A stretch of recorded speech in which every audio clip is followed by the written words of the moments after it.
What's up, people? This is Rob from LearnBridge.nyc, and these are the results from our most recent online weekly tournament, which was September 8th. And once again, everybody, if you're watching this on YouTube and you want to play in the tournament each week, just sign up via the link right below this video. And if you are a regular LearnBridge.nyc visitor, you can just sign up right on that page as well. So let's jump in here to hand one. All of the field was playing four spades, which is the correct contract. My auction started with me opening one diamond. The robot to the west bids two clubs, and partner makes the negative double, which should show the majors in this situation.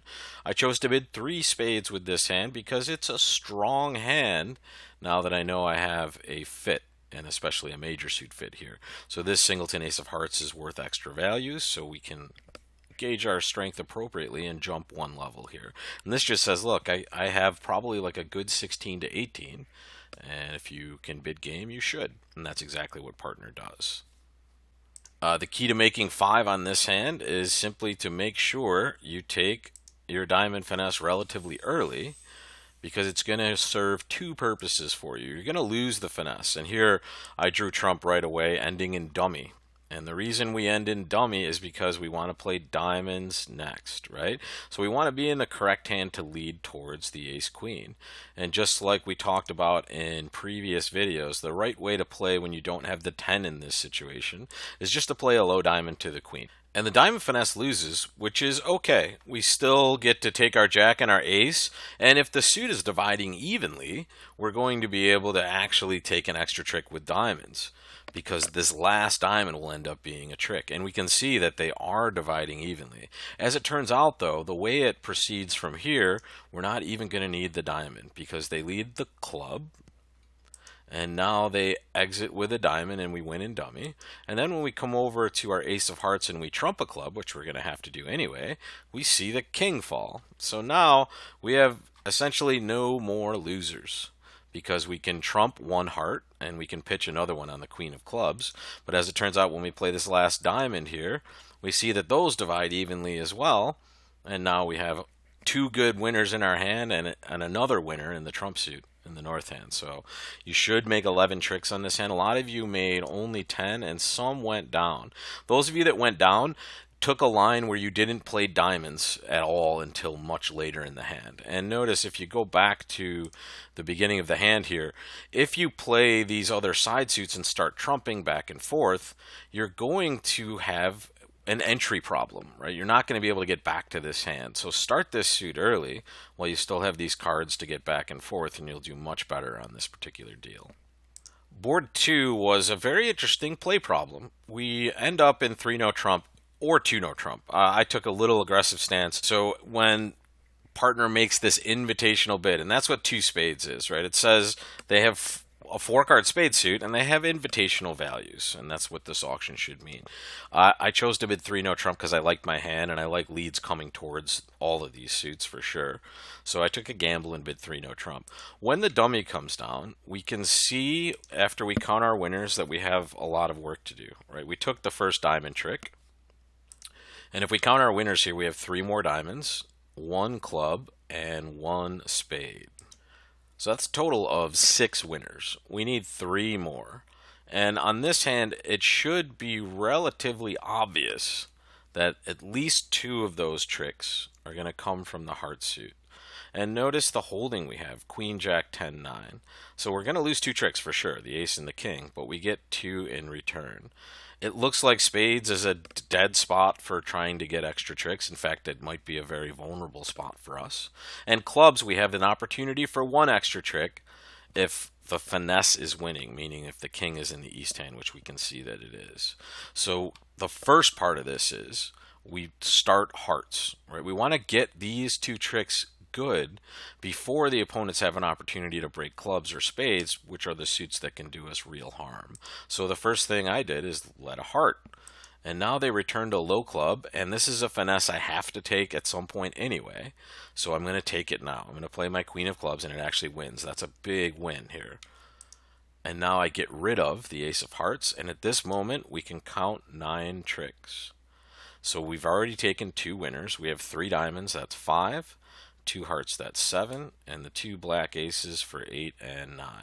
So we end up making 3 no trump. This is not the best contract, right? We needed a lot of things to go right, and to be honest, the opponents probably didn't get off to their right lead or shift, which was spades on this hand. If they break the spade suit, we might have a lot more difficulty. So it was a little aggressive to be in 3 no trump, but by careful play, you should make 9 tricks for a very good score, 84.5%. Board 3, we're just going to reference real quick. Everybody played 4 spades. You should make exactly 4 on this hand. You should only lose 1 heart, 1 diamond, and 1 spade. That's all you should lose on this hand. So if you lost more than that, take a look at everybody that was making 4, which was almost the whole field here. We had a lot of you doing the right thing here and just playing 4 spades, making 4. But a few of you might have done a little worse. Take a peek at what everyone else was doing. All right, this is a hand I was very happy to see because it gave, especially my local students, the ones that just had a competitive bidding class, it gave you the opportunity to use a really cool cue bid. The auction starts with our partner opening 1 spade, and our right-hand opponent makes the Michael's cue bid. They bid 2 spades, and this shows hearts and a minor suit. The correct bid with the south hand is actually 3 hearts. This is a cue bid. And it's a weird one because we have to take a couple of steps here. We have to recognize that the East player, the overcaller in this situation, bid 2 suits at once by making this 2 spade bid. So we know one of their suits for sure, and it's hearts. So when I want to show a good hand in support for my partner suit, 10 plus points and support, and the opponent's a bid a suit, my usual thing is just to cue bid their suit. But here, we have to take it one step further. They actually bid spades. So to cue bid here, we have to figure out what suit they have, which we now know is hearts, and we bid that suit. And that's how we show this hand. And the auction at my table started with 1 spade, 2 spades. I cue bid 3 hearts. Wes bid 4 hearts, and now our partner just bid 4 spades. And if we played 4 spades on this auction, or if you just bid 4 spades right away, which I saw some of you do, which is actually getting you to the right spot on this hand, but might be short selling possibilities of slam when partner has a really strong hand. So that's why 3 hearts is preferable to 4 spades. 3 spades would essentially just be a supporting hand that's 6 to 9. All right, so regardless of what you bid, partner kicked it into game anyway, but it produced different leads at each of the tables, which might have been good or bad. On a diamond lead, which you're going to get on this auction, you can only make 4 because you have to lose 2 spades and you have to lose a diamond trick at some point. But that's all you should lose. You'll make the rest.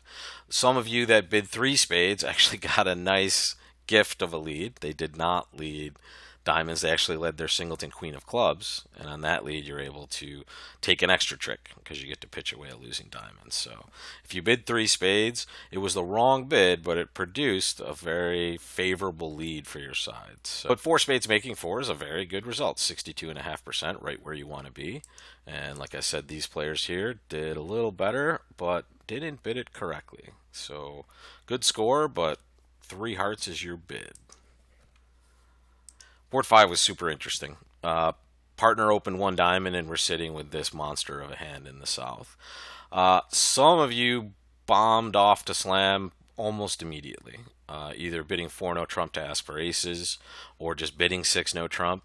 And you got to good spots. This is a hand where we're going to make essentially any slam we decide to bid. And that's exactly what we should be thinking when partner opens, guys. We want to think, okay, which slam am I getting to? My plan on this hand is to slow the auction down and try to play Grand Slam in clubs. Like, that's my ultimate goal when I see this hand. So the only way I'm going to be able to do that is if I can really get my hand off my chest and start getting us to, hey, we're playing clubs and let's see how high we're going. So all you have to do that is simply make your 2/1 game forcing bid, which is 2 clubs. So as soon as I do this, I guarantee that my side is going to slow down, and I'm going to get a chance to tell my partner that I have a strong 1-suited hand. And here's how it's going to work. I'm going to bid 2 clubs, which is game forcing. My partner is now going to bid 2 no trump with their balanced hand, which is good news for me. I know my partner has at least a couple clubs, most likely. So that's good. It means that we're very likely running this suit. Good information, right? And if you jump to 4 no trump or bid 6 no trump, like I said, you got to the right spot. but you're missing these tiny little pieces of information that might get you to a very scientific good spot. And now with this hand, I just rebid my clubs by bidding 3 clubs. And now my partner bid 3 no trump, which is what they're supposed to do. And now I just bid 4 clubs. And this might seem a little scary, like it could be passed, but it shouldn't be. This should really be showing a strong single suited hand in clubs. And that's exactly what I want to show, right? I know I'm going to play slam. I just want to try to play 7 if possible. Partner doesn't really cooperate too much. They bid 5 clubs, which is just kicking it into game. And here's where I just decided to be smart and just bid 6 clubs. I was tempted to bid 7 clubs, certainly tempted to bid 6 no trump. But here with the shape of this hand and the void in hearts, I'm just being safe by bidding a slam that we're very likely to be making.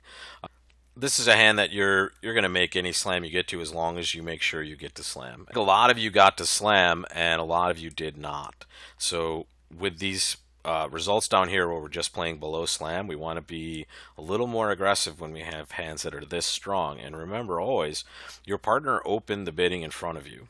Right, so this is a very powerful situation, and the fact that they have some clubs means that we at least want to try to get to the 6th level, but even 7 is in the ball game. And really, on this hand, 7 will make. It's not necessarily the best Grand Slam, and if you did big Grand Slam, you were way too aggressive. But 6 no trump would make, and 7 clubs will make just on the lay of the cards. Board 6 was all about staying as low as you possibly could, which was advice I should have taken while I played the hand. East preempted 2 diamonds, very standard bid by them. We should be passing with our hand. We don't really have a call to make, and we have too many diamonds to do anything like double. The auction proceeds around where partner balances with 2 spades. And here's a spot where I chose to bid 2 no. I probably, in hindsight, would be better off just passing. And the reason is this is one of those best hand tournaments, right? So if I have 11, and it's not really a great 11, I have queen 4th of diamonds, which is probably worthless in spades. No partner at most is going to have a 10 or 11 count. So it's unlikely we're going to make games. But in reality, I was just sitting here playing this tournament and reacted immediately by bidding 2 no trump without actually thinking about it. But in hindsight, it's pretty clear that passing 2 spades is a reasonable play with this hand, and knowing that partner can't have a better hand than we do. So the lower you stayed, the better you did. Those of you that were in 3 spades down 1 got 61.5%. And those of you that got higher went down more, and that's why you see 21% by my name and by a lot of other names. And those of you that took the conservative tack that I was talking about by passing 2 spades actually got the best result on this board, because now West balances with 3 diamonds and you just get to sit back and defend. And going plus on this board is a huge win. 93.3% if you get it 2 tricks. What a score. All right, here's where things got a little funky at my table. These last 2 boards, I took a little different tack than most of you would. This is a hand that I opened 1 no trump with, which I do not recommend necessarily. It is a hand that has a 6-card suit, which technically is not balanced. But I liked my outside cards a lot on this deal, and I also wanted to be more aggressive during this tournament.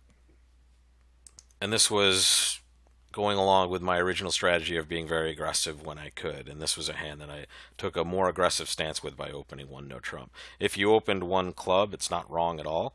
And as long as you get to show hopefully extra values at your next opportunity. But as it turned out, the auction was pretty simple at my table. I opened a no trump. My partner bid 2 clubs. I bid 2 diamonds, and my partner bid 3 no trump. A lot of you played no trump on this hand. A lot of you also just played clubs. And we saw varying results when we played no trump. We saw some of us make 4, and others go down 1 or 2. And I want to talk about how we make a decision on what to do on this hand. So we're playing 3 no trump from either the south or the north. And when we win the first trick, which was a heart at my table, we're going to count our winners. And we're going to see that we have 4 diamonds. We have 2 hearts, one of which we've taken already for 6 winners. And we have the ace of clubs for 7. We need 2 more tricks. And if we look at spades, it looks like, unless something really fortunate happens, we're probably at most going to get 1 trick in that suit, which doesn't get us to our contract. And hearts, we actually got a little bit of a gift on the opening lead. We saw that the 10 was played. So here, that 9 of hearts, or the jack of hearts really, either one, will end up setting up for an extra stopper and maybe an extra trick if we need it. So at least we have an extra stopper in hearts, and maybe if they lead it later, we'll get an extra trick. But the real suit that we need to develop extra tricks in is clubs. And it might seem like a suit you don't want to touch because the quality of the cards isn't fantastic, right? But the length is something that's very helpful in these situations. So at trick 2, you'll notice I played a low club. And my whole goal by playing clubs now is to hope that they're either dividing evenly, or maybe I see a couple of honors crash together and we can generate tricks that way in this suit. So I'm trying to establish my extra tricks by giving them their winners first and then hopefully taking some extra tricks afterwards. And we'll see what happens here. They now return the king of clubs, which is a huge win, right? We weren't expecting that, and this is a huge piece of luck for us, but we'll take it, right? They weren't sure what to do, and they saw us lead a low club in their shortness and dummy, and they don't expect us to have a 6-card suit because we opened 1 no trump, so that was a win for that particular spot. And now all I have to do is get rid of the queen of clubs, and now these 3 clubs are good tricks. And they didn't let me escape without making a terrible choice. The next card that West played was the Queen of Spades. And the choice is, do we cover with the King, which may end up losing us the Ace, the 10, and the Jack, which means we're going to go down, or do we hope we're getting lucky with some distribution? So when they played the Queen, I played low and noticed now they can't really take more than 1 extra trick, right? They could lead a spade and take their ace, but now they can't get back to this hand to cash a winner. So there's a little bit of luck at the end there, but you see from the beginning of this hand, when you're looking for those extra tricks, sometimes you have to take 1 or 2 losers. Just like this hand back here where we're playing 3 no trump. Our 2 heart tricks are going to be tricks at some point. We have to put the work in to make those tricks a reality.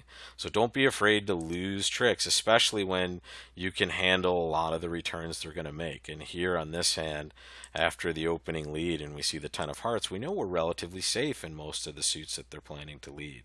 So just set up your extra tricks, even if you have to lose some, and sometimes you'll be rewarded with them setting them up for you.